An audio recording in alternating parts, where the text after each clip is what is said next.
नमस्कार आप सभी लोगों को। मैं भैरव मेवारी एवेक्टन डिफेंस एकेडमी हल्द्वानी से एक बार फिर आप लोगों के बीच आज की क्लासों में हम फिर से बात करते हैं पशुधन प्रसार अधिकारी से रिलेटेड उसके सिलेबस के अकॉर्डिंग। उसमें एक छोटा सा टॉपिक है प्रोजेक्ट टाइगर।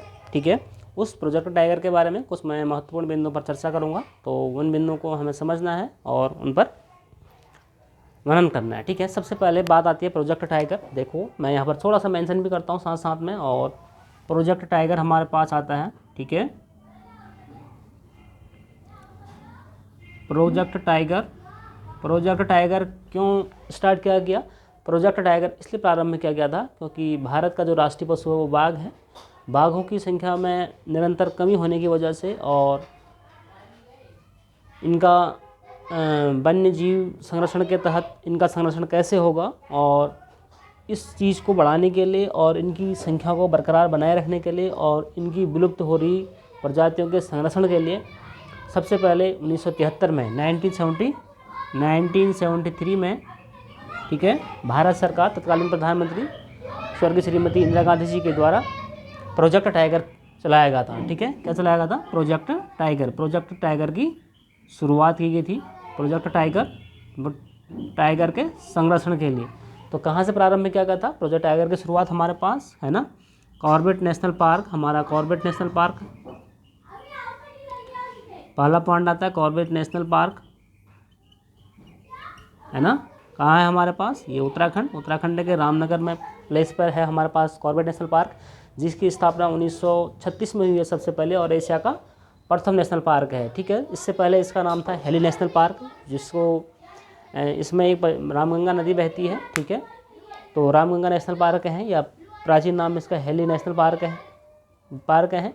या फिर जिम कॉर्बेट एक ब्रिटिश व्यक्ति था, है ना, जिसको गोरा ब्राह्मण के नाम से भी जाना जाता है। कॉर्बेट एक व्यक्ति था जिसका कालाढूंगी में संग्रहालय भी है, और उसी व्यक्ति के नाम पर बाद में इसका जो नाम रख दिया गया कॉर्बेट नेशनल पार्क का 1936 में इसकी स्थापना हुई इस पार्क की, कॉर्बेट नेशनल पार्क की। ठीक है, जो जनपद नैनीताल और पौड़ी दो जनपदों में फैला हुआ उत्तराखंड का एक प्रमुख और भारत का एक और एशिया का नंबर 1 राष्ट्रीय पार्क है। ठीक है, तो यहाँ पर से तत्कालीन प्रधानमंत्री इंदिरा गांधी जी के द्वारा प्रोजेक्ट टाइगर की शुरुआत की गई थी, ताकि आने वाले समय में बाघों का संरक्षण हो सके और वन्य जीव का शिकार करने वाले व्यक्ति इन बाघों का भी शिकार न कर पाएँ और इसकी रक्षा हो।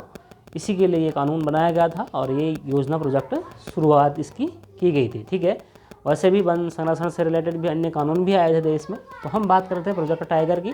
तो सबसे पहले प्रोजेक्ट टाइगर जो है प्रत्येक वर्ष 1929 प्रत्येक वर्ष 29 जुलाई को जो होता है वो राष्ट्रीय बाघ दिवस मनाया जाता है। राष्ट्रीय या फिर अंतर्राष्ट्रीय भी हम कह सकते हैं उसको। अंतर्राष्ट्रीय लेवल पर हमारे पास जो है टाइगर डे मनाया जाता है, और उस दिन बाघों की गणना कितनी है प्रदेशों में, किन किन राज्यों में, नेशनल पार्कों में कितनी इनकी संख्या है, उसकी विवेचना भी की जाती है।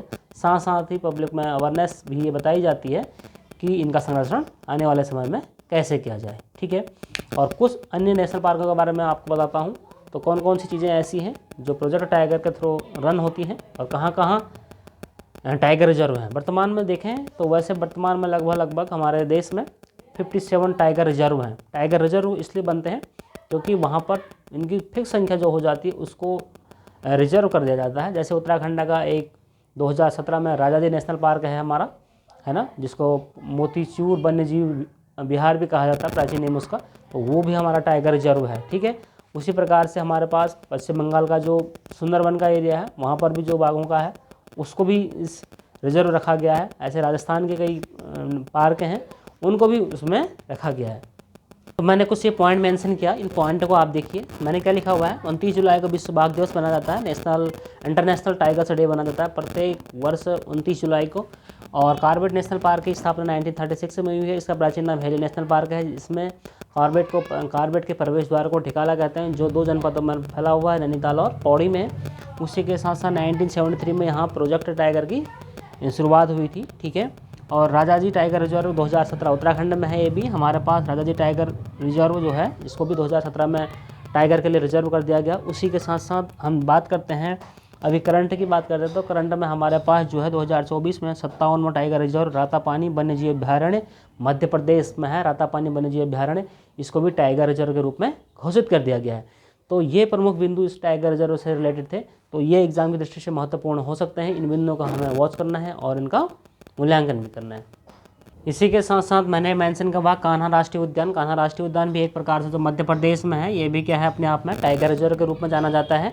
और नेक्स्ट हमारे पास है दुधवा नेशनल पार्क। दुधवा राष्ट्रीय उद्यान जो है वो टाइगर रिजर्व के रूप में है, ये हमारे पड़ोसी जनपद उत्तर प्रदेश में है। उसी के साथ साथ राजस्थान का है हमारे पास जो 55वां टाइगर रिजर्व के रूप में है, वह है धौलीपुर Karauli Rajasthan.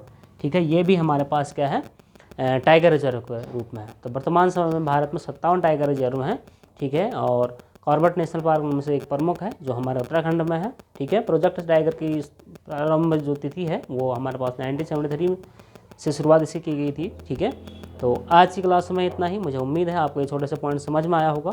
Thank you, have a nice day, bye bye, take care.